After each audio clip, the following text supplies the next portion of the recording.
All right, we are back for another live episode of Muscle Discord Monday nights with my main guest, Ron Harris from Ron Harris Muscle on YouTube, and Phil, the Jamaican Tank Clayhar, back on the show, man. Thanks, guys, for coming.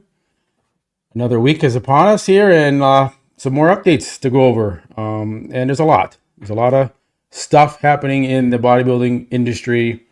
And we got a lot of shows coming up. This show season has officially started after the Arnold Classic, so it's exciting times. It's the busy time for the bodybuilding season for us. So I'm excited to get into this.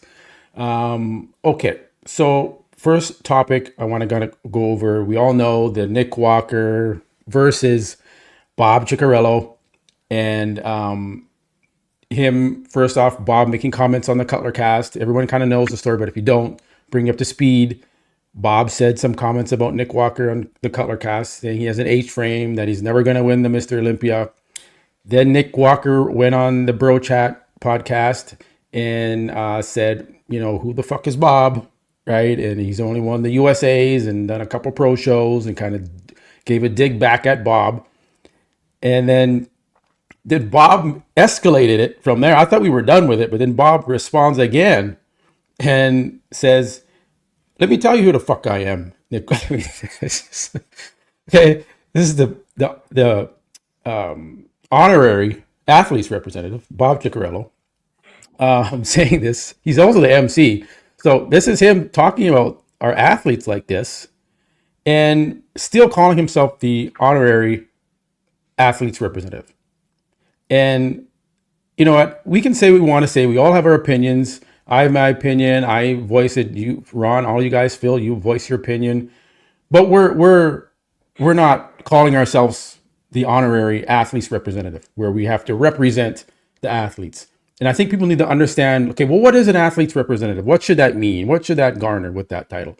You are supposed to represent the athletes and their best interests. Okay?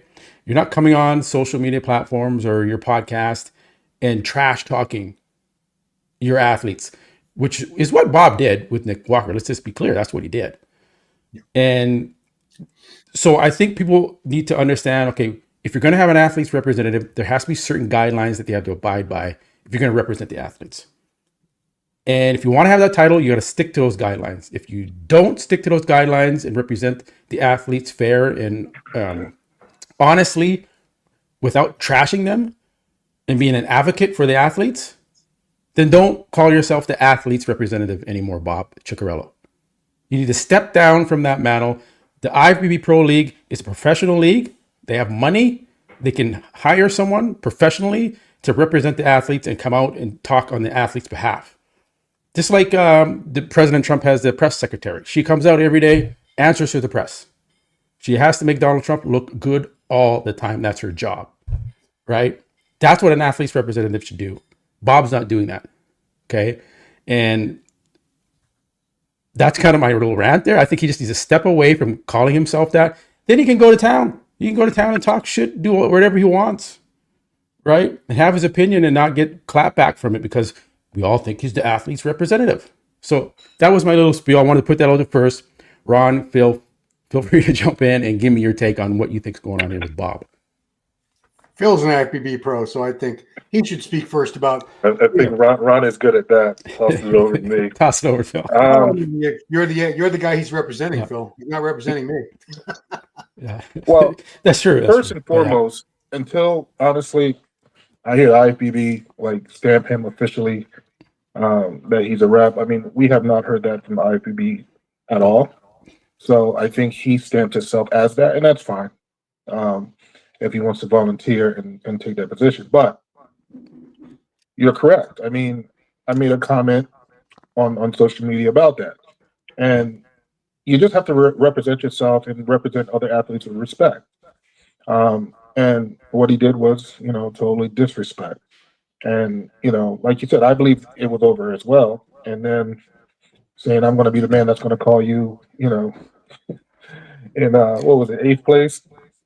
Exactly. That was just first of all, you don't even call out the 8th place anyway. It's just no, you don't call out 8th place at the Olympia. That's so he made a mistake on that part. Yeah. But yeah, I thought it was over. But listen, I had my little run-in with Bob.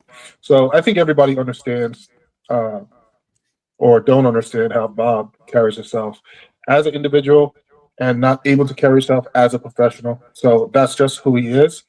But I just really wish or hope, at least the IPB gives him a phone call, said, listen, you got to relax. And that could be a Yeah. possibility that's going to happen. I Yeah. think this is probably one of the worst events that's happened so far within the bodybuilder realm Yeah. towards any pro, but definitely, towards one of the top athletes, which is Nick Walker. So, yeah, it was just totally disrespect. And once again, like I said, until I hear the IFBB put up something on their website solidifying him as the athlete's rep, with none of us have seen, then we just got to understand that probably he is not, and that's why he likes to voice his personal opinion. Yeah. Yeah. Agree Well, with I that. can tell you that the position is obviously it's you say honorary. It's the non-paid position. Yeah. Nobody else wanted to do it. If somebody stepped up and said, "I'll be the athlete's rep. I'm gonna fight for these guys," Bob would probably be like, "All right, go for it, take it." Yeah, because he has. What power does Bob have as the athlete's rep? You think of things like unions, like the Teamsters Union or the Automakers Union. They bargain with the owners of the big corporations. Bob's not bargaining on the athlete's behalf, because to do that he would need the athletes to stand behind him and go on strike Yes. if it was called for. And they won't. He said, they won't get together. He's tried to get them together for things over the years, like in health insurance, and people are they're too afraid to make a stand and worried about backlash. So he has no power.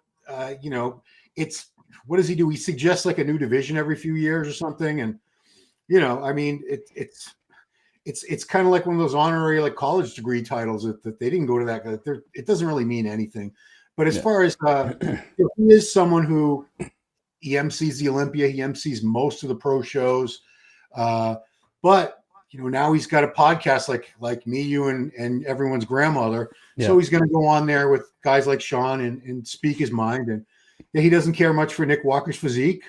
I could see where it's conflict of interest, because he is the MC, and you don't want beef you don't want bad blood between yourself and the guys that you're, trying to make look good as they do their thing on stage that they worked so hard for. So it's a sticky situation right there. There's really no simple way to go about it. Yeah, I just think if no one else is going to step up and do this athlete's representative, then Bob just needs to be like, okay, there's just no athlete's representative. I don't need to be an honorary athlete's representative then. I want Bob to come out and just say it finally. Like, get off of that spiel about you representing the athletes. And the IFBB has never come out and said, yeah, Bob's the athlete's rep. So he's just kind of taken on this honorary, because he used to kind of try and do it, like you said, back in the day. He took that position. I know Sean Ray tried to do it a little bit. Yep. But I just think that needs to be abolished and get away from it. Now, aside from the athlete's representative thing, him being, let's move closer to what he actually is as an MC for the Mr. Olympia, the Super Bowl of bodybuilding. Should the MC that's representing the Olympia be able to talk like this and trash talk the athletes as he's calling their name, like literally, and then not even to dig it in anymore? Be like, well, I'm going to be on that stage. I'm going to call you 8th place, Nick Walker. Like, that's worse. Like Dan Solomon. Is this what we want representing the Olympia? Did Bob used to MC I can't remember now. Did Bob MC the Arnold Classic last year? I don't think he Has he ever? I think he did, but because he even made a brush at Arnold. I think Arnold. Yes. I believe Arnold got rid of him. Yeah, and he made a dig at Arnold as well about his show, that's completely ludicrous. But I don't know if he ever did the nationals. I know that he doesn't MC as much as he used to, because he wasn't at Tim's show, Tampa Pro. Yeah. So probably some promoters choose not to have him there just because of that reason. Yeah. I go ahead, Ron. I'm just trying to find something. I can say I'm sure Bob's gotten a phone call from Jake Wood, Dan Solomon, Jim Mannion, or all of the above. I'm sure he's been alerted, and he's they probably wouldn't ask him to come out and like retract his statement or make an apology.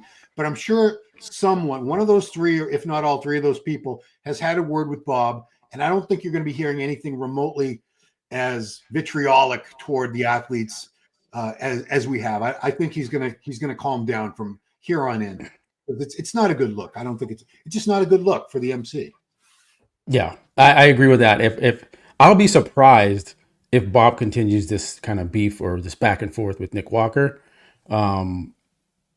You're right. I think someone's probably seeing what's happening, and everyone's talking about this on all the channels about Bob and Nick going back and forth. That it's not a good look. It's not good PR for the Olympia. It's not a good look for Bob, but he seems to not give a shit and keeps doing it. So who knows?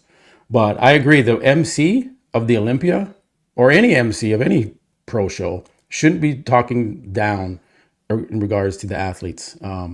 Maybe your opinion is warranted in the way you think his physique looks, but to make digs like, I don't want to call you 8th place at the Olympia, like that's I've never heard that before. So I was pretty shocked when he made that extra little dig there. And you know what? And he has to be very careful as well, because I remember when he made a comment to me. Yeah. Because when I made my video to eliminate everything, and I was like, basically letting everybody know my background, because he was stating that bodybuilding is who created my identity. And listen, bodybuilding did help me, but we have to put the work in. Like, judges are not just going to have you win a show just because they like you. You know what I'm saying? So I got to put the effort in. I got to do what I'm supposed to do to earn the right to win a show or place well in a show. So when I made a statement, my background in martial arts wrestling, then he made his video with Sean saying, well, basically now I want to fight. And that wasn't the case. But with Nick, he was like, we could go mano a mano, toe to toe. What did that sound like? It don't sound like a conversation. It sounds like fighting words, because I'm from the streets. You're going to say mano a mano, toe to, we can go toe to toe. You know what I mean? He's basically, and that's another thing that makes him not look appealing as a professional, because I'm not going to keep saying athletes rap, because I don't believe that's what it is. He may have been more involved back in the day, and that was the direction it was going in. But I don't see anything now. Tyler Mannion always says when there's more money added to the pro league. He always says when there's changes, new changes being done within the IFBB Pro League. I have not heard him or Mr. Mannion say that Bob is the representative of the athletes. I haven't heard that. So whatever he did in the past, okay, he did great things in the past. But right now, as a professional and as a man in this sport, you have the right to voice your opinion. Yes, we all do. You don't have to like a certain person's physique, and you can state that. But then when you start doing the disrespectful thing, and Nick said that, he can handle any criticism you give him. Yeah. But when you disrespect someone, that's a whole different level. And that's what that was. It was just total disrespect. Yeah. Yeah. The extra digs. And then he went even further. I forgot about this. Thanks for the comment in there. That Nick Walker wouldn't have even got his pro card at the USA's back in the 80s and 90s. Now, first off, let me ask you guys, do you actually agree with that statement that, Nick's physique structure maybe not would have won the pro card? But speculation. I don't really agree with that.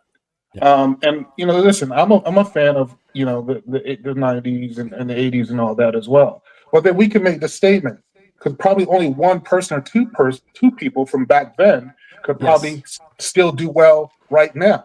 So you could say what Nick couldn't have done back then, but can you be able to compete with Nick now? Nick has accomplished a lot of stuff. So we can't go back. Listen, we can't just go back to, he would have never did this. That's just wrong. Okay, it's just wrong. Point blank is Nick got his pro card. We're not going to go back to whatever. And if Nick was back then, I don't think Bob would have been able to beat Nick back then either way. Thick waist or not. You know what I'm saying? So I just hate when we have to go back in the day. Just like when the conversation came about me, he had to make it recognize how he did and how many Olympias he was in, and I'm getting old, and I'm a Masters competitor, and so on and so forth. But the problem is, here's the situation. I'm competing with these great bodybuilders. I'm on the stage now. I'm not going back to the past of what was. I'm doing this with these guys now. And that's the respect he should have given me. You know what I mean? But Bob is going to be Bob. I don't think this is going to be the last time. he's going to go after No. a pro bodybuilder. I don't, but I do agree with Ron. I think a phone call was made. I don't think it's going to continue to go on. It just doesn't give the sport a very good look. Agreed. Ron, what do you think about the 90s comparison? And Well, you know, Nick? I think Nick Walker would have turned pro back then. I think the vast majority of guys turning pro in, let's say, the last 10 years would not have turned pro back then. They wouldn't have.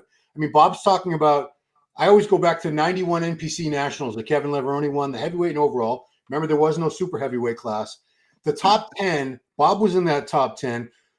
Obviously, Kevin won. You had Kevin, you had Ronnie Coleman in that class, Flex Wheeler, Chris Cormier, Edgar Fletcher, Matt Mendenhall. I mean, it was tough back then because they didn't give out many pro cards. The standards were high because, you know, I remember I was there when Flex won the USA.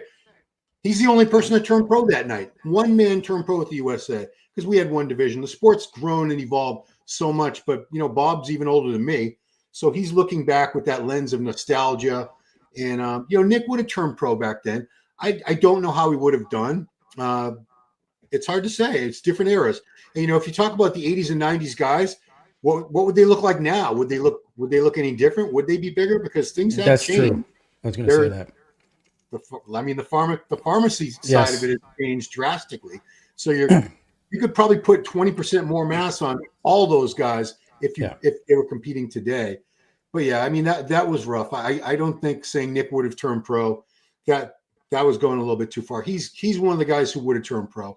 Whereas I look at every time the Nationals in USA, North America, and I look at the winners and like, I mean, rarely do I see someone like, wow, they're going to be an awesome pro. Usually it's like, maybe they could be an okay pro, maybe. Yeah. With rare exceptions, I should say. Yeah, it's not as abundant as it was back in the 80s and 90s, where the people that were winning the USAs were just like phenomenal. But yeah, you have to take into consideration that nowadays mass is a big thing. Putting on mass, bigger, blows out the waistlines a lot quicker. If Nick was competing back in that day, I don't think he would have the pressure to be as big as he is right now. He'd probably be a little bit downsized and have more maybe a classic look. And then maybe he could have turned pro back in the 80s and 90s. So you can't compare the 80s and 90s Bob to now. It's a completely different time. More GHs, all this extra stuff is being used more so than it was back then. This mute point Bob, again, another terrible, I don't know. He just puts himself in it and makes himself look stupid sometimes when he makes these comments, and then it's just like it's easily rebutted because we're doing it right now and it's stupid. So yeah. Anyway, so that's the whole Bob Nick versus Nick Walker feud or beef or whatever you want to call it. Will it continue? I would give it a 50% chance it continues. Maybe another dig here or something that happens, but we'll see. I wanted to talk about the men's physique champ. Let me just share this here. I'll stop or just present my screen here. Ali, I can never say his Bilal. Am I saying that right? Ali Bilal. Yeah. There we go. And let's go here. There. So yeah. I don't want to get your guys' thoughts on this. And what he said. I'm going to play. Hopefully it plays. Okay, I'm going to change my output to speakers here. I think everyone can hear it except for me and Phil, so that's okay. As long as I know I've heard the audio clip before. Okay. Well, let's just see. I just want to test this for next time I do a stream. Okay, let's play this. Can you hear that? No. You can? No? No. You can't hear it? Oh, no. Okay. All right. But I did see it. Ron said he saw it. I saw it. Yeah. Do we need to listen to it? No, I guess we can. We pretty much understand what. You can do my trick I did last time, if you want. That's okay. It's okay. It's kind of a long, kind of drawn out thing that he says. But let me go back here. But he's just basically saying, you know, the prize money, or basically what Arnold said was men's physique is a joke. You know, the calves are tiny. Why don't they show the legs, et cetera, et cetera. And then also he went on about, you know, they should be paid more. It's the most popular division. in the IFBB Pro League, and I actually went in there and comment. Maybe you can see my comment. I think we all did. Okay. Yeah, I think it's. I think I said somewhere. No, it's not the most It's the most popular from a athlete's participation standpoint. Right. Yes, it's the biggest class, like 50 guys in a men's physique class. But it's not the most popular with the draw from the spectators' perspective. Bodybuilding is the number one draw. The Mr. Olympia, Super Bowl. Everyone's coming to that arena to watch the men's open. That's why it's on prime time when it's on for the most part, and it's the biggest draw. So for him to say that, we should get paid more. Yeah, I think he should get paid more than $10,000 at the Arnold Classic. I agree with that because I think it was 100,000, and they dropped it down to 10,000. Oh, geez. Yeah, they reduced the prize money for it's kind of a slap in the face. So I agree with him there, but it's not the most popular. No way, it's not the most popular. It's the most popular because it's more easy for athletes to attain and to do men's physique. But if you want the money, then you go hit the fucking gym, Ali, and you fucking put on 50 pounds of muscle and come compete with the big boys and work for that prize money like they have to do. Okay? Yeah. Don't complain about, we need more of this and that. No, this is the divisions you have. These are the options. You want to stay in men's physique? You want to be shredded and lean and tinier like that? Go ahead. If you want to get the big prize money, step up with the big boys, put the work that they have to fucking put in, and compete with them and get that $500,000 prize. Don't complain about it. Be thankful that you have this division to compete in. So that's my take. That's my first reaction when I saw that. I was like, you know what, bro? Yes, you have every right to kind of spit back at Arnold and be like, dude, you're dissing my category here. Yeah. But then the boycott and not compete and complain about the prize money, that's where it kind of got me.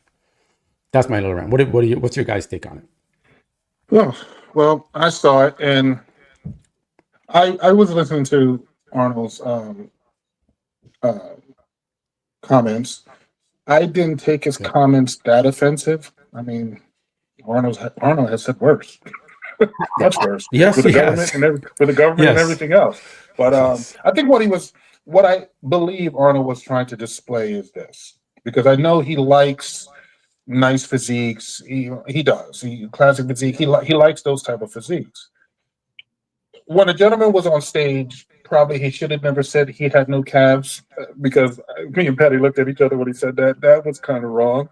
And he was complaining more about the shorts, saying the shorts could be a little bit more hiked up, or probably posing trunks. I don't think posing trunks would be ideal for them, even though, judges want to see some leg development, even though they're not getting judged for it. Just makes the physique looks more complete. The shorts did go up a little higher. It depends on the athletes. I think that now it's up a little bit so you can see the teardrop. So every athlete have their own pick of their shorts, what they're doing. So I didn't read in too much of what Arnold was saying as a complete disrespect. Now, when it comes to prize money, listen, when Terrence Ruffin did this show a couple times and he decided that he was not going to do it to the prize money go up, that's Terrence Ruffin. He's the freaking man. Yeah. He earned that right to be able to say that. You know what I mean? This gentleman here, I think they said year before last, he was dead last in the Olympia, right? So he really started shining last year when he won and got into the Olympia, and then he took second. Or not second. What was it? Second. It was second, right? I think so. I think he's been up in the mix. And then, of course, doing Arnold and now winning. So he's now establishing himself. The guy has a beautiful physique. I don't got nothing. The dude is complete. He's remarkable. Small freaking waist. He's unbelievable. Okay. But listen, man, this is a sport of men. I mean, we can't be getting all butthurt and offended if we hear certain things. All the statement wasn't directly at him. It was basically speaking about the shorts and how, a gentleman didn't have calves, and just implementing some little things he was saying. That wouldn't piss me off if I was an athlete, because he's the only one that got upset, because he's the only one that's making the video. So boycotting the Arnold is not hurting Arnold. You know what I'm saying? It's a little bit of extra cash in your pocket. So, but it's choice. He's an independent contractor. He can do and say what he wants, but I think he's making it out more than really what it really is. But I just think that he needs to just, toughen up and just deal with it as it goes, and just be a man about it and just continue to do what you got to do. But listen, like I said, it's not going to hurt Arnold if he, do it or not. It's just not. No. Ron, what's your assessment of this whole You think- boycott? First, I want to say Ollie looks fantastic. I mean, I would love to have a physique like this freaking guy. They should not have cut the prize money. I want to say that too. It's one thing to not increase the prize money, but to take it down from where it was, that's kind of a dick move. I want to talk about just a little bit about how that statement about men's physique being the most popular division. And a lot of people are also saying it's the backbone of the NPC and the IFBB. It is the back. I'd say bikini, anyone who's out there who's promoting shows, amateur shows is what I'm really talking about. Bikini and MPD, that's their bread and butter. That's the majority of their entries. I'd say 50% of probably every amateur show is those two divisions. So they do keep the sport going without all those entry fees and the tickets from their friends and families at all the amateur shows, all the way up to the Nationals USA. I don't know if we'd still have a sport today. I don't know if financially it would have been able to sustain itself this long. But once you get into the pro ranks, these guys are popular individually, like on Instagram. Like I just checked, he's got 1.3 million followers. Yeah. Very well. Does damn well. But Matt, you and I both do watch parties for the big shows. Yeah. So we see that little number in the corner. We know how many people are watching at any given moment. Yeah. And you and I both check it out, what division's on. And I'll see, just as an example, say there's 2,000 people watching during men's open judging. Yeah. And then after that, they have men's physique confirmation round or something. It drops down to like 600 people. It drops like dramatically and drastically. So at the pro level, it's still open men is by far the main draw. That's why they don't get paid as much as they do. The prize money for men's open isn't as substantial as it is just out of the kindness of the promoters' hearts. It's because it's supply and demand. These are the people that the fans come to see. When people buy the pay-per-views, most of them are buying it for the men's open and for classic physique. And then, to a lesser extent, the other divisions. But the reason that they get the lesser money is just because they don't bring in as much money at the amateur level. And someone else made a point, it was kind of a silly point. They said, yeah, well, there's probably like 5,000 men's physique pros. I don't know. They're in the thousands, and they do pay their IFBB fees every year. So that's another cash cow, another income stream. But as far as being like a main draw, they're not a main draw. They do have a good fan base, but it's nothing in comparison. Men's open, people come that old cliche. What do you go to the zoo to see? The squirrels and the rabbits, or you go to see the lions and the tigers and the elephants, giraffes, these big magnificent beasts. That's what you come to see. Yeah, I agree with that. Maybe the NPC is making money on the funnel at the amateur ranks through men's physique because there's 50 athletes in a division and they're all paying the registration fee and they're doing like 2 classes. So yeah, they're making money there. But once you get to the IPB Pro League and you go to these pro shows, it's not like, we're waiting for Ali to get on stage and we're going to watch the pro show and do the live watch party and look for Ali. No one's mentioning that in the chat when I'm doing a watch party or Ron's doing it or any other of the guys that do it. It's not about that. It does take a dip and it does. This is not no one's talking about it.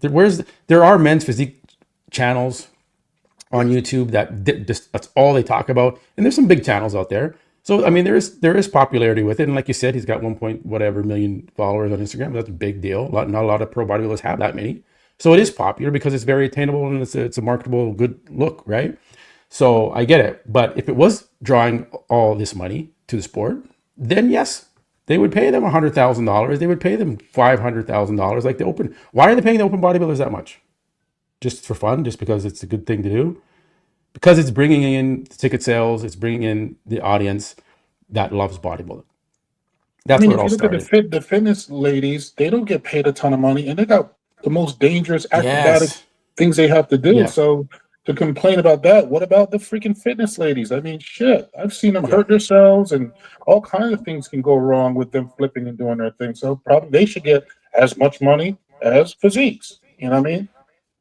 Yeah. What is he saying here? Bodybuilding wouldn't be where it is today. Yeah. What? Without them, without them, is that what he's saying? Without us, men's physique. No. Well, okay, good. I'm glad I found this. Do you agree with this? Do you think because of men's physique and bikini, it wouldn't have grown to where it is today? Bodybuilding. Like Ron said, I think on the MPC level, yes. Yeah. Yes. Obviously, more athletes, more money.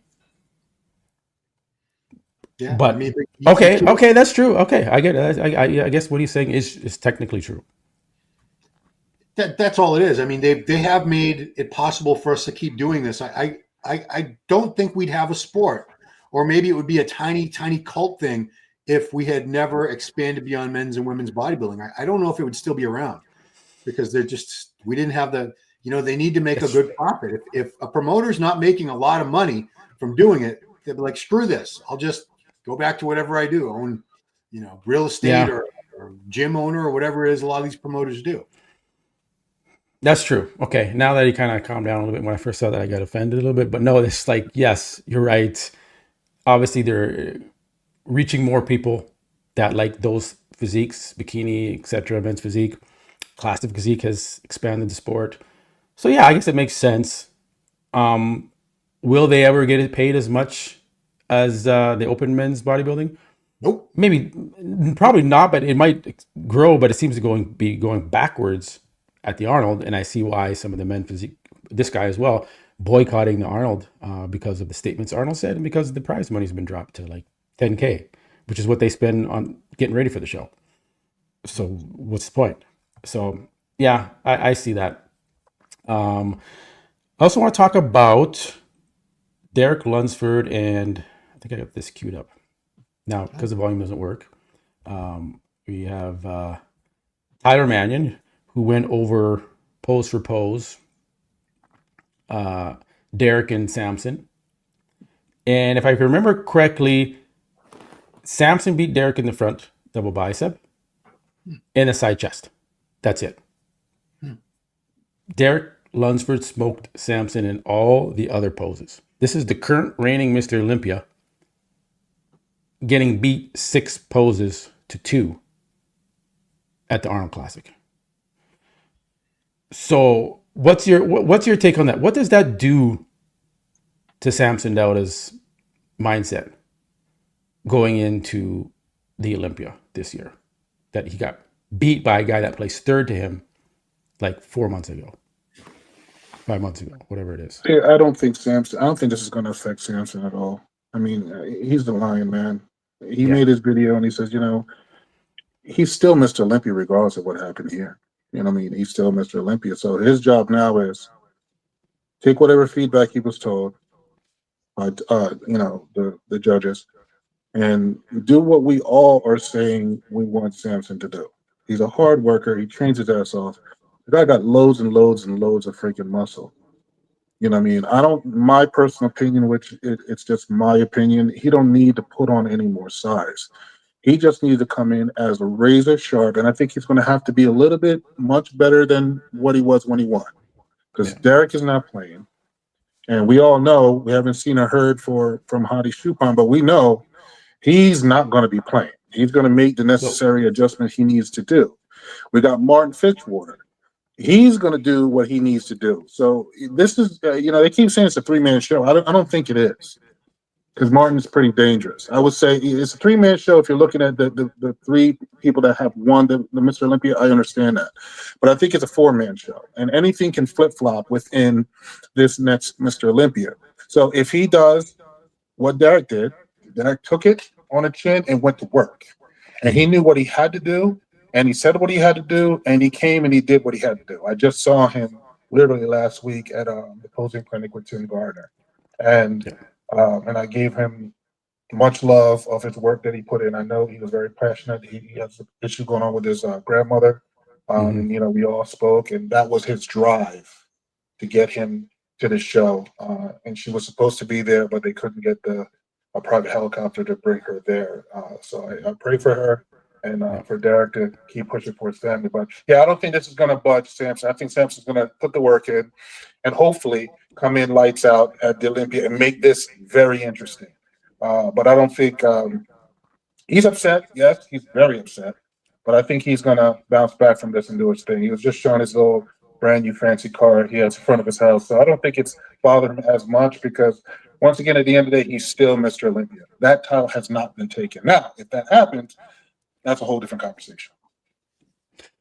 Agreed. Ron, what's your assessment on Derek beating 6 poses to 2? I think Samson losing this Arnold Classic was the best thing that could have happened for his chances at keeping the Olympia title. Mm-hmm. So let's say Derek had not done this Arnold and we didn't see him until the Olympia, and he showed up looking like this, and Samson showed up to the Olympia looking like this. Yeah, I think Samson would end up in 3rd place because Hottie will smoke him on condition. So he was 306 supposedly, right? 306 pounds. Yeah. Yeah, he works hard, but does he suffer enough? I don't know. I'm not questioning because I don't know. But I do know that if he shows up looking like the way he did at this Arnold, he's not going to be Mr. Olympia this year, 2025. He's going to get either beat by Derek or he's going to get beat by Hottie. But hopefully now, with all the feedback was just condition. He killed you on condition.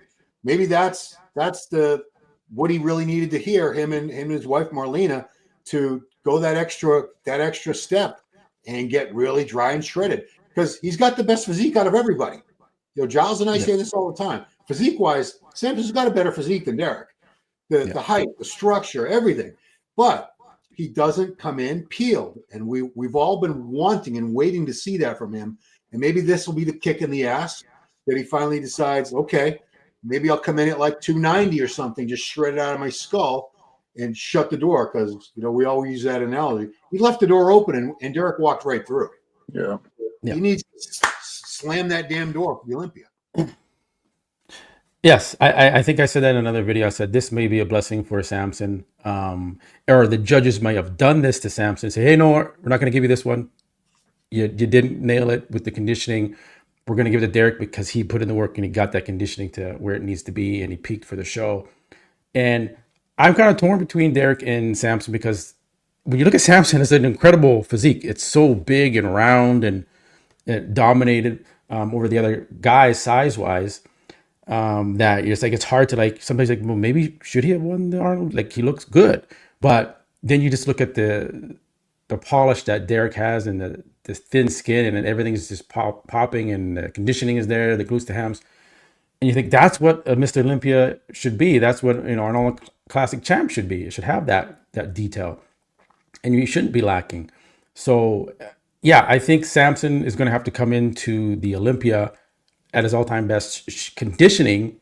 Now, he's kind of stuck between a rock and a hard place with that, because when he does come in better condition, he loses that fullness, which he seems to be scared to do. And he put it on the line here, and he came in fuller and bigger. It looked like he was bigger here than he was at the Olympia, but then he was lacking conditioning. So he's going to come in now at 295, 297 instead, but look flat and still not popping. And the judge is like, well, you're more conditioned now, but now you're losing your pop. That's the gamble that he's going to have to play. He's just going to have to go all out on the conditioning in order to try and beat Hottie and Derek. He did last year, but maybe they were like, again, Hottie and Derek were off though. That's another thing. Even Chris Cormier was saying they were just off, right? And Samson walked through that door because they were off. Now he's off. Derek walked through the door, but would it have even mattered? Because now Derek's back on. If Derek is on and Samson's on, who wins? They're both on. But you got to look at it too. I got to give props to Chris Cormier, because I don't think it was just. Listen, his condition was a big part of it, but at the end of the day, Derek was just the overall best bodybuilder that was complete. Conditioning, muscularity, his legs was popping. But you got to give Chris Cormier his deal, because if he was able to beat Samson in a lot of those poses, that means his poses all got corrected. He won the best poser award, which I was very shocked. Yeah, I was shocked. But I'm looking at him when he was posing, and his posing is completely different. So for him to beat Samson in all those poses, he did what he had to do. Chris Cormier did his job. helped him with the posing. His posing looked much better, and it gave not just his conditioning, but it just gave his body that your eye just kept drawing to Derek. It doesn't matter which way it was going. Yes, Samson with the most muscular was great, but it just kept drawing to Derek. Just like when we saw C-Bum compete with the color and everything, your eyes just kept going towards C-Bum. So the posing, I think, was a big, big difference upon all the other changes he made to improve was a key thing for this win. The sky's the limit for Derek. If Derek could come in a little bit better than this, condition almost the same, if not a little bit more crisper. I don't know if he's going to be able to come in a little bit more crisper, but anybody can do anything. It's going to be very, very tough if Samson, he has to throw the scale to the side and just look at his body. Suffer and suffer and suffer and suffer. So you don't have to deplete the week of peak week, because that's what he did. He was carb depleting the peak, and I told you that could be an issue. And then he said he woke up flat. I think on Thursday he woke up really flat. And then they had to start shoveling food. So you got to look at his stomach too. When you're shoveling so much carbs so close into the show, it's going to cause a midsection to extend. So they have to come up with a different philosophy. Suffer more during the prep, and be depleted then, and just focusing on carbon up like Sunday or Monday, on through for the show. But he's got to be better. And Derek, like I said, if his posing wasn't his posing was good, and I think that's why he beat him in a lot more posing. Yeah, man. He says he doesn't weigh himself the whole year, except for right at peak week. That's when he weighs himself, and he's like, "Oh, I'm 306. I didn't realize." I love. We know we all weigh ourselves. I know, because when you're going into your prep, I have to weigh. A lot of us weigh ourselves every week. The coach wants to know what your weight is, because you got to understand if you drop too much, now we have to feed you a little bit more. So your weight has to be being monitored throughout your prep. It has to be. Yeah. So we'll see. He's still stuck on this 300-pound thing. I think he needs to be like Ronnie and be 295 shredded, full, and he can hold the Mr. Olympia title for years if he really wants to get that look. Andrew Jack, while he's here, while we're looking at him, do you think he should do the Pittsburgh Pro? I say he should. I think so. He has to requalify. Am I correct? Yeah. I mean, I would. He's got to get that qualification. I would do it. Yeah. I wouldn't pick an easy show. I would pick the hardest show, which is probably going to be the Pittsburgh Pro or the New York Pro, and test myself against Martin Fitzwater, good Vito, Nick Walker, of course, placed third at the Olympia. Who better to test the waters? I hope he does that. If he does just like a Texas Pro again, or which I'm assuming he says he's going to do every year, so I'm assuming he's going to do that show. Yeah. And like one person's like Hunter's there or something again, and that's all his competition is. That's not a good test. So he needs to win a huge show to give himself momentum going into the Olympia. Does he have momentum going into the Olympia now from the Arnold? Yeah, I think he's still. I don't think his light's done yet. I think he's still shining. No, I don't think he's done. He's placed third at the Arnold before, so he keeps getting the same placements at the Olympia, the same placement at the Arnold. He's not progressing like we all expect him to do. So I just think he needs to compete more. He's a newer bodybuilder to the sport, and he hasn't done many shows, and it shows. His posing is not very good.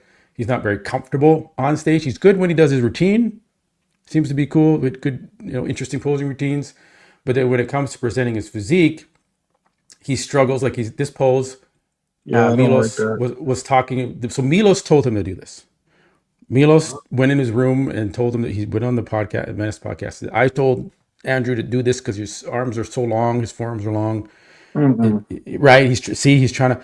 But no, and then Melvin Anthony was like, no, he looked like he's holding a baby. Why? Yes, and he makes him look smaller. He's hunching over. He's hiding too much. Even his side chest. Open your chest. His side chest, he should have never changed it because he looks like he's tucking in. So he's so big and wide. Open that up. And he changed that side chest right there. He's not, you got to open it up. He's got a huge chest. Stick it out a little bit. Like Arnold, like stick it out a little bit more. But he's trying to keep it tight and stick. I don't know. It's just, He's got all the resources. Chris Cormier's reached out to him to try and help him, but they're like, nah. Take the help, man. Look at what Chris Cormier did with Derek Lunsford in the posing. Imagine if he was displaying his physique better. Oh, he looked he right, but this won't take that advice. I don't know why. Melvin Anthony offered to help him too. Yes, yeah, all these people, and you won't take the help. I don't know why, because it definitely would help him move up some placings in some shows here. But well, the most important shows, the Arnold and the Olympia, could make all the difference because he just looks out of place when he's posing. He doesn't seem to fill his physique properly. He doesn't have the mind-muscle connection. I don't know what it is. Some guys are just masters at it. He is not, and he's giving up a lot on that stage from his weird posing. So that's kind of just a final wrap up of the Arnold. Let's go to Brandon Curry. Made it official. And that he's doing the Masters Olympia, because he wants that kind of title that Dexter had, the Olympia title and the Masters Olympia title. That's what he's doing. He's like, I'm not done. This is like he says, a historic comeback. I don't know if it's a historic comeback because he never left. He didn't retire yet. So, Yeah. I mean, I know you placed 9th at the Olympia, so maybe he feels like that was like a shot to the, Well, we were writing back and forth when we made last week's video. I mean, the guy is very humble, very respectful. If you saw when we were talking back and forth, the only thing about the Masters, him doing it, I hope if there's more bigger, exciting names to make it awesome. You know what I mean? If I was a Brandon Curry and I did the show and the level of competition wasn't where it's supposed to be, I'm not going to really feel great about that win. You know what I mean? I beat a bunch, I hate to say it, but I beat a bunch of, guys that I knew I was going to beat, even though he said, the show really isn't guaranteed that he'll win. But that's just him being humble. You know what I'm saying? The guy is a killer. His physique is crazy. The changes that he made from the Olympia to the Arnold is ridiculous. The guy looked like almost the old Brandon Curry. You know what I'm saying? So, I mean, listen, it's good that he's going to do it. But like I said, if the level of competition and just going in there and just winning by a freaking mile, you know what I mean, to get that, get that 20 grand and that, Master Olympic title, you know what I mean? But he's claiming that it's going to help his new coach to help him to possibly move in better to the Olympia. Yeah. I can respect that, but I'm sorry, if I was Brandon, you know what I mean, I'm going to enter a Dubai show. I'm going to enter something that's really big to see how I stack up against these other elite pros, because he's not old. So anybody ever called him that just because he's 42 years old? This guy looks like he's freaking 38 now from what I saw at the Olympia. And I give him the respect. He was muscular. He was in great conditioning. His legs were full. They didn't look narrow like they've always did. Whatever he did with his new coach, it was right on point. So, like I said, it's great he's doing the Masters. But if it's like an outright, clear, super win, I mean, how can I accept that as an elite bodybuilder and be comfortable with that? You know what I mean? So I hope some, bigger names pop in there and make it more interesting. I hope that happens. Well, we saw Kai finally come out and say, I think about it if he was, you have to read between the lines with Kai because he never really says anything directly. He wants the Olympia, the Masters Olympia, to pay him to compete. Yeah. And I'm sure he'd be looking for like a 6-figure pay, something, 100 grand or more just to show up, which, I was thinking of you, Phil, when I said that's a slap in the face to the people who have to spend their own money to get there. You're going to get 100 grand just to show up. And maybe, you're not even going to be looking that great. We don't know. They're not going to do that. If the Masters Olympia was such a profitable show that they could afford to pay Phil and they would have it every year. It wouldn't be every other year. And someone says, well, Kai's going to bring millions of dollars more revenue. Okay, how? How is Kai Green doing that show? It's going to sell out regardless. It's probably in a theater with a mid-sized venue, 5,000 to 10,000, a big venue, but they sell out these things. It's not like they're hurting for tickets. The Olympia sells out every year, no matter what. Pay-per-view is the only thing that might increase. Is it really going to be worth it? Because if you're thinking in a business terms of return on investment, if they're going to give him 100,000, wouldn't they want to make an 3 or 4 or 500,000 more due to him to make sure they get a really nice return on that 100,000? They're not going to get it. No. Hey, listen, when Master Olympia was 2 years ago, because they're doing it every 2 years. They're not doing it every year because I think they took a big loss in Romania. But when Phil was talking about it, Phil said if the prize money made sense, he didn't say they had to pay him to go do the show. That's true. Just do the he prize said if money the instead. prize money makes sense. And that's why I don't understand Kai Green's thinking, but yet again, a lot of people can. But they're not paying no pro top dollar to come do a show. You get what I'm saying? Now, that's what I'm saying. If the prize money made sense to bring more elite guys to come into that show, the prize money has to go up. 20 grand is just not.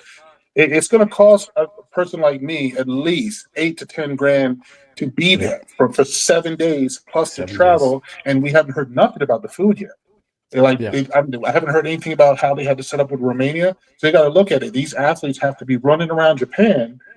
They'll find rice. That's easy to find. But then you're running around Japan trying to find food. So I hope as the show gets closer, we get a little bit more sense of the food and possibly a venue. But right now, I was told that just wasn't the case. There is, at this point right now, from what me and Patty asked, there is no venue for the show as of yet. Yeah. I would reach out to Hide. If you're Yamagishi, I would reach out to him and be like, hey, brother, like, what do I expect? Like, can you know any places there that I can get food or hotels or hook me up? He'll hook you up, man. You just reach out to that guy. He'll know what's going down there. But I agree. Like the planning of this whole thing is kind of a little up in the air. And wasn't he trying to call out Phil Heath? I heard he tried to basically call out Phil Heath to come do the Masters with him. Yeah, I think on this Generation Iron show, he was talking. Phil don't want no smoke. I mean, Phil doesn't need the smoke. He's got the smoke. He already smoked you. All right, he beat you. So what does he have to prove? It's this Kai trying to, again, the supplement company, attention, headlines, whatever he needs to do. I think they're just having fun. And these guys are all wearing Pro-Am hoodies, so it's like, guys, it's easy to read into like what they're doing here. It's for whatever. It's for exposure. So I'm sure that's they're all working together here for these hooks that they have in their show to draw more attention to Kai Green. Is Vlad the owner of that company or one of the owners? Yeah, he's one of the owners. Well, now the conspiracy makes sense. It all falls into place. Yes, exactly. So I got off topic. Sean Ray saw this whole Kai Green, talking about getting a contract, and Sean was all for it. He's like, yeah, Kai Green should get paid to come down and do the Masters Olympia. He's a Hall of Famer. He's the Arnold Classic champ. He's this and that. He does have a huge fan base in Asia and India and all these places, especially where you guys are going in Tokyo. He's got a big fan base down there. Why not pay him to come down? But won't Sean Ray pay him? It's easy to say what the IFBB should do when you're not willing to pay him. So Sean Ray can say, hey, you know what? I want this to be a show. I'll pay him. So it's easy to push it on saying who should pay him when the money has to come out your pocket. It's a different story. It's just, it's not going to happen. Even Premier was trying to say, oh, it's possible, like if they work on a pay-per-view, and he was making some things he was pushing on social media that it can possible to make, pay him and be able to make back their money. You can put all the logistics together. On a business standpoint, for a promoter, it's not going to make any sense. You can say all this craziness, it's not going to make any sense. Yeah, I mean, think about the pay-per-view, because that's the only potential for this thing to make a lot more money than it has been making. And like I said, if they could afford to pay these guys bigger money, they would be. They're paying 20 grand because that's realistic for how much they're spending on the show, how much they're going to make back. They're not being cheap just to be jerks. This is how much money the show is projected to earn. We're talking about the pay-per-view. Guys my age, we're all Phil Heath, Kai Green fans, but the people that buy these pay-per-views now, it's a lot of young guys. If C-Bum is in the show, they'll buy it. If Sam Sulek was competing or something, they'd probably buy it. But I don't know. I don't see millions and millions of dollars being generated in pay-per-view maybe if Phil Heath and Kai both did it, but Phil Heath don't get out of bed for 20 grand. No, he's not. He's not doing it, man. He's not putting his body through that again. For what? And it wouldn't look good. It wouldn't look the same. It wouldn't look the same at all. So why put yourself out there and get all these photos and videos of you looking, have a dad bod up there now because you're older and you have been training very serious. So it's not going to look the same, man. So I wouldn't want to do that. Same with Kai Green. Kai Green's body's not going to look the same. It's not going to look like Phil Clahar, who's been training nonstop, is 50 years old, versus Kai Green, who's I've been training, but I don't think at a competitive pro level like Phil. When he did his last death posing, he wasn't impressive. Even if you could see right through the paint. I give him, though, he has big legs. He has always kept those quads. That he still has. But listen, as you age, and especially been out of the sport for that long, to come back, to think you're going to possibly get as close to your physique that you left, no, it's not possible. Not being out of the game that's wrong. No, that's why he's never going to compete again. I've said this, he's not doing no masters, nothing. He's just has his company now. He's focused on that, hype it up as long as he can, ride the wave, and then whatever. So he'll keep doing this for another 5 years. Oh yeah, I might come back. I'm 55 now. I might do it.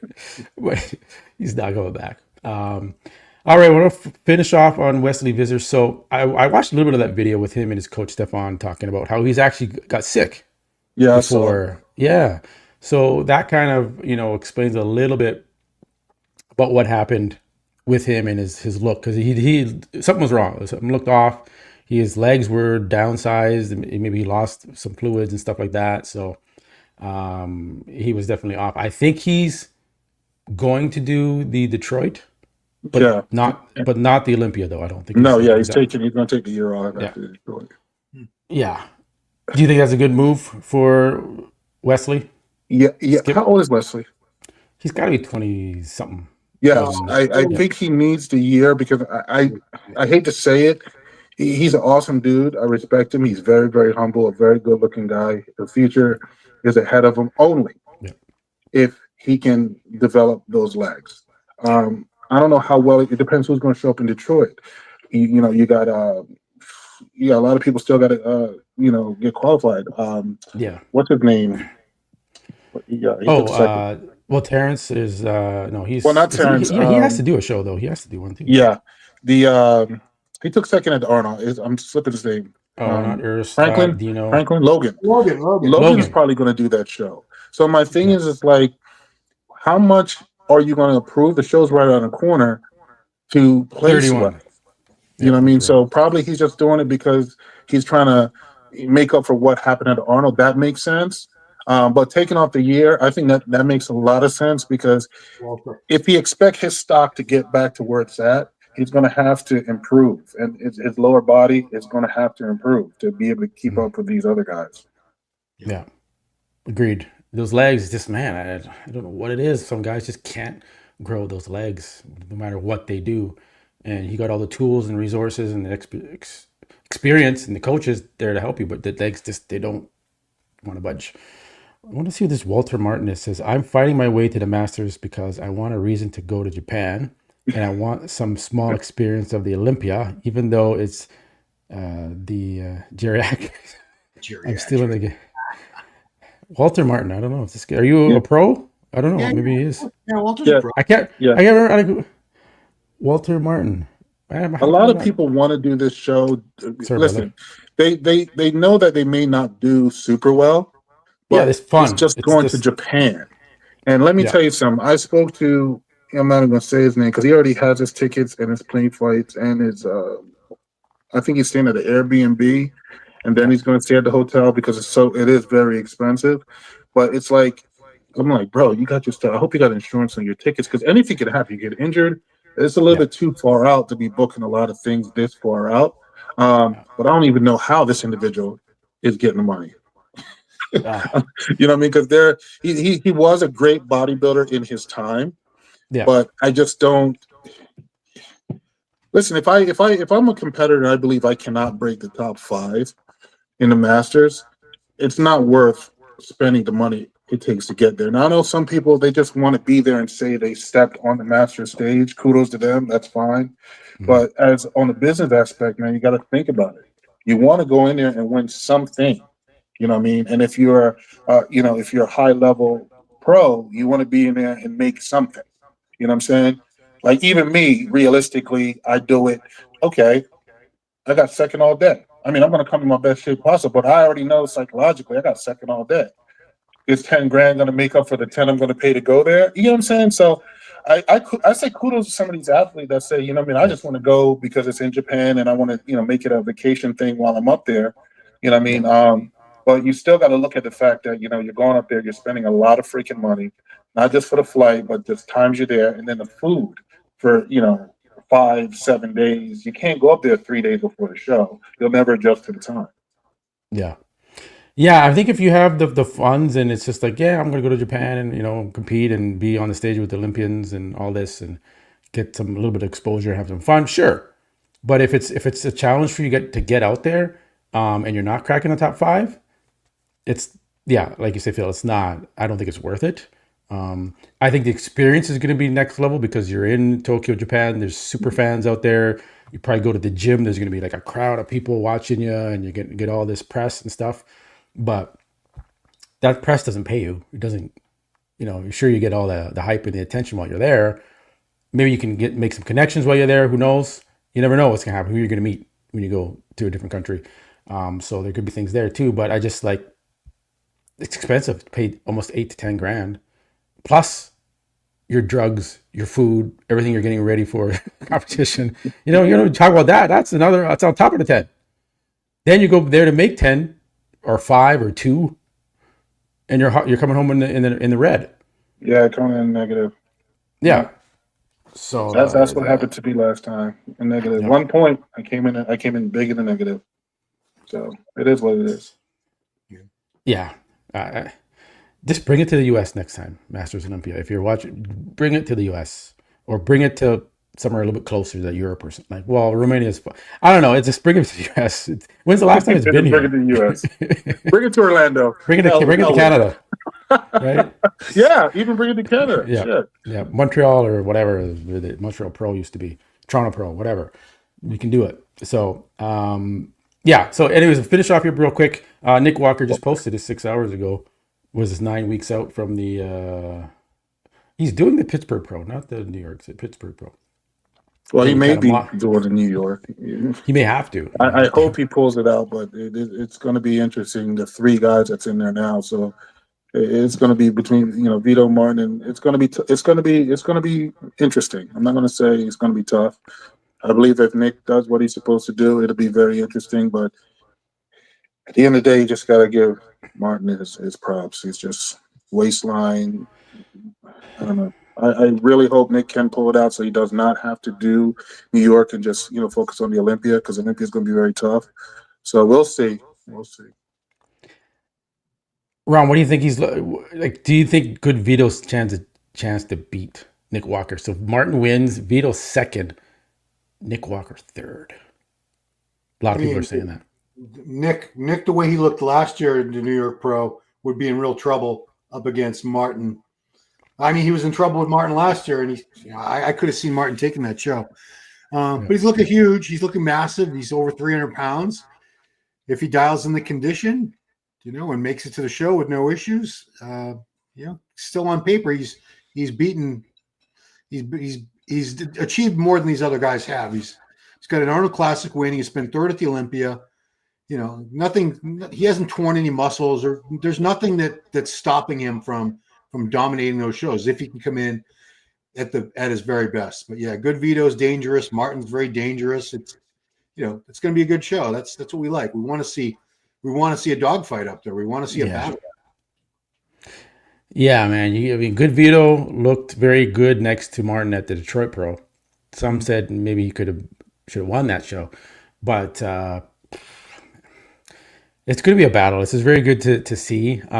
Do you think any of this negative talk with Nick Walker and Bob, and do you think Bob is there any pull that he gets with the, like Nick Walker is talking shit back to, does it sway anyone? I don't know. I don't know if it makes, sometimes if you like Sean Ray and Lee Priest, when you talked up, you got slapped. Don't say that. and then you got placed low. I don't know. I'm just saying. Maybe I'm speculating. Well, we don't know if Bob is going to be an announcer in Pittsburgh. Who knows?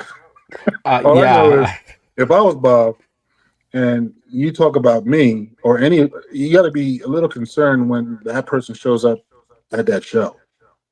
You know what I mean? I don't know, man. I'm just old school. You just got to just keep your mouth shut and don't think you're so untouchable that nothing can happen. Because you got to remember, these guys are loaded with testosterone and they're going through emotions. And then that's in the back of their mind when they see you at the show. And then at the show, I know Bob. He's going to come up smiling. Oh, come on. You know, I'm kidding around. I already know how it's going to go down. But you just can't do that around millions and millions of people watching it and then want to piece up at the show. So you got to be very careful. Because I saw Bonac almost took somebody out a couple years ago in Dubai. And that was just I think he was in an event and he just went up to the dude and, you know, you want to fuck with me? And he was going after him. They had to hold him back. Yeah. You know, you get arrested up there. So that's what I'm saying. You got to be very careful how you talk to a man because you'll get confronted. You know, you will get confronted. I do admit Nick does look good in the side chest. That is one of his better poses. The side quad, the hamstring looks maybe like it's a little bit bigger here. So, you know, he is looking good for, I guess, 9 weeks out. We haven't really seen much updates from Martin. Has he been posting right before we go here, guys? Any updates? Not really. So, I guess this would be 4 days ago. Yeah, okay. Yeah, so that's recent. It's crazy. On stage, he looks so much bigger, but then you'll see him in the gym. Yeah. And he doesn't look that big, but then when he's on stage, he looks so round and muscular. That's the illusion. Yeah. It's kind of like Derek. I think you saw Derek at Phil. You just saw him at the New York. Where was that? So in person, he's not. No, because, you know what I mean, in statue, he's thick. You know what I mean? Patty was making a joke. We took a picture. He said, you know, Phil is out angling the champ. He's very thick. You know what I mean? But when you're standing next to a 6 foot tall person, it gives the illusion of, you know, that's why Samson looks so dominant because of the height. Because I think Samson's about 6 foot, Andrew's 6'2". But no, he's thick as a house. I'm watching him, his back, all kinds of stuff is coming out of his back while he's sitting there talking on the mic. So he's I give it to Derek, man. He's a big boy. For his stature, he's a big boy. All right, guys. Well, we'll wrap it up there, guys. I appreciate it coming on here and catching up and going over the topics and the controversies and the drama that's happening in our sport. Yeah, let's see if we have some more this week. Let's see what happens next week. All right, guys. All right, guys. Appreciate you guys. Catch you on the next one. Okay, peace, guys. See ya. Night.